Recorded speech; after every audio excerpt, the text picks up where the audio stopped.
Bienvenue dans le Comic Story.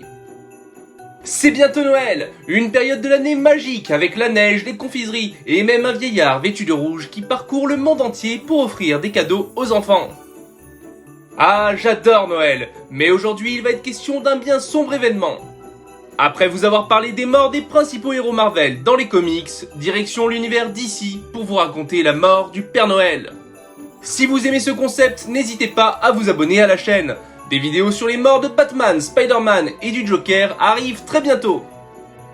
L'histoire que je vais vous raconter est issue du numéro 110 de Justice League of America, publié aux USA en mars 1974. Vous allez le voir, en 46 ans, les comics ont bien changé. Mais c'est toujours un vrai plaisir de retrouver quelques-uns de nos super-héros préférés et de découvrir leurs anciennes aventures. Le titre de cette histoire est L'homme qui a assassiné le Père Noël.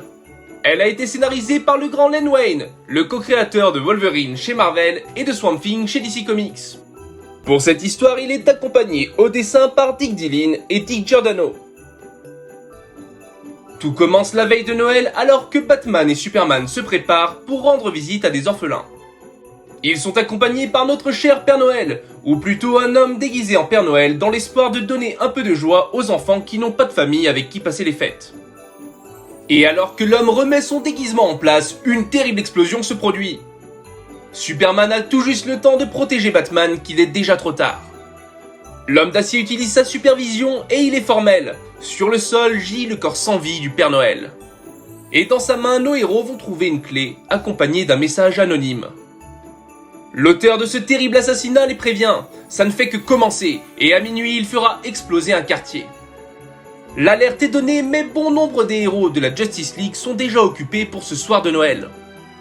Heureusement, Green Arrow, sa femme Black Canary et Red Tornado répondent présents pour aider Batman et Superman à résoudre cette enquête.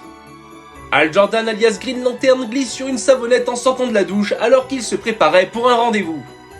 Il perd malheureusement connaissance alors que son anneau reçoit l'alerte de la Justice League. La bague d'émeraude va se faufiler dans la nuit à la recherche du second Green Lantern, John Stewart. Celui-ci avait fait son apparition 3 ans auparavant, mais nos héros ne le connaissaient pas encore. C'est donc en des circonstances vraiment particulières que John Stewart va rencontrer la Justice League. Batman étudie le message du meurtrier et il y trouve une indication. Le criminel y fait mention d'Arche, et pour le Chevalier Noir, il n'y a aucun doute. Il parle du célèbre Gateway Arch dans la ville de Saint-Louis, dans l'état du Missouri. Nos héros s'y rendent et ils doivent maintenant trouver à quelle porte correspond la clé laissée sur la scène du crime par le meurtrier du Père Noël. Mais pas besoin de Flash qui n'était d'ailleurs pas disponible. Green Lantern va utiliser son anneau de manière à ce que la clé vibre lorsqu'elle sera à portée de la bonne porte. Un pouvoir bien pratique. Nos héros trouvent ainsi la porte et se précipitent dans un piège sous les yeux d'un mystérieux inconnu. Ils tombent dans un trou et soudainement un soleil miniature fonce sur eux. Et oui, nous sommes bel et bien dans les années 1970. Ces radiations annulent les pouvoirs de Superman, mais il décide de se sacrifier pour permettre à son équipe de sauver les innocents menacés par le tueur du Père Noël. Après ça, une porte s'ouvre menant nos héros à une seconde salle. Cette fois-ci, un gaz se diffuse dans la pièce et seul Black Canary peut en empêcher la propagation. Elle aussi va se sacrifier pour permettre aux héros d'avancer. La Justice League est à bout de nerfs quand elle découvre que c'est le super vilain Key, ou Clé en français, qui leur a tendu ce piège. Ce méchant de seconde zone avait croisé nos héros une 50aine de numéros auparavant. Envoyé en prison, il apprit qu'il était mourant, à cause des produits chimiques qu'il s'était injectés dans le sang pour devenir un super vilain. Il voulait donc se venger de son humiliation et anéantir la Justice League avant de mourir. Oui, cette histoire de Noël est un peu glauque, mais vous étiez prévenus par le titre de la vidéo.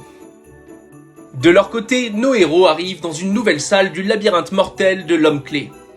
Et là surgissent de terribles boules de Noël géantes. Cette fois-ci, c'est Batman et Green Arrow qui se sacrifient pour que Red Tornado et Green Lantern puissent s'échapper. Ça commence à faire beaucoup de morts pour une histoire de 20 pages. Dans la salle d'après, ce sont des soldats de plomb géants qui s'en prennent aux survivants. Mais soudainement, une porte s'ouvre et elle sauve nos héros in extremis. Le super vilain à la tête de clé pense avoir gagné et il jubile. Mais son bonheur sera de courte durée, car comme vous vous en doutiez sans doute, tous nos héros sont encore en vie. Ils ont été sauvés par l'homme mystérieux qui les observait plus tôt dans ce récit. Il s'agit de Phantom Stranger, un personnage mystique de l'univers d'ici, ayant un côté très paranormal. Encore de nos jours, on ne connaît ni les origines ni l'identité de ce mystérieux héros. Le super vilain Clayman ne va pas se rendre pour autant, et avant de fuir, il actionne une clé qui va déclencher l'explosion du quartier. Tous nos héros s'activent pour sauver les habitants, et une fois l'évacuation réalisée, Green Lantern va recouvrir le quartier d'un dôme généré grâce à son anneau. À la disparition du dôme, on découvre des immeubles flambant neufs, construits par Green Lantern. C'est un petit cadeau de Noël pour les personnes qui vivent dans ce quartier très pauvre. L'histoire se termine par un épilogue où nos héros offrent un nouveau costume à Red Tornado pour Noël, parce que... pourquoi pas. Et finalement dans ce court épilogue, ils découvrent que le véritable esprit de Noël, c'est de se sacrifier comme ils l'ont fait chacun leur tour, et comme l'avait fait l'homme à l'origine de Noël, il y a des milliers d'années.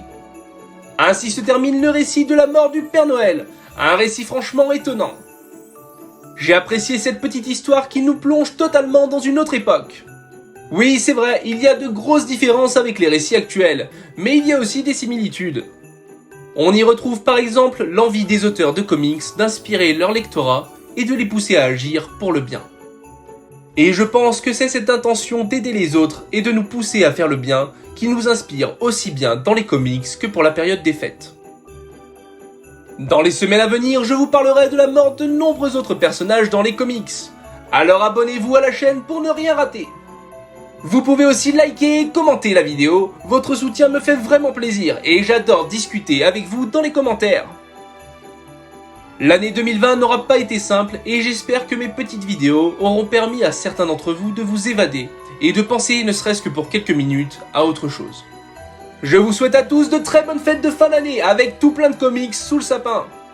D'ailleurs, si vous manquez d'idées, vous pouvez retrouver ma vidéo spéciale Noël, où j'ai eu l'honneur de recevoir 13 youtubeurs comics, tous plus exceptionnels les uns que les autres. Prenez soin de vous, lisez des comics, et à bientôt dans le Comic Story!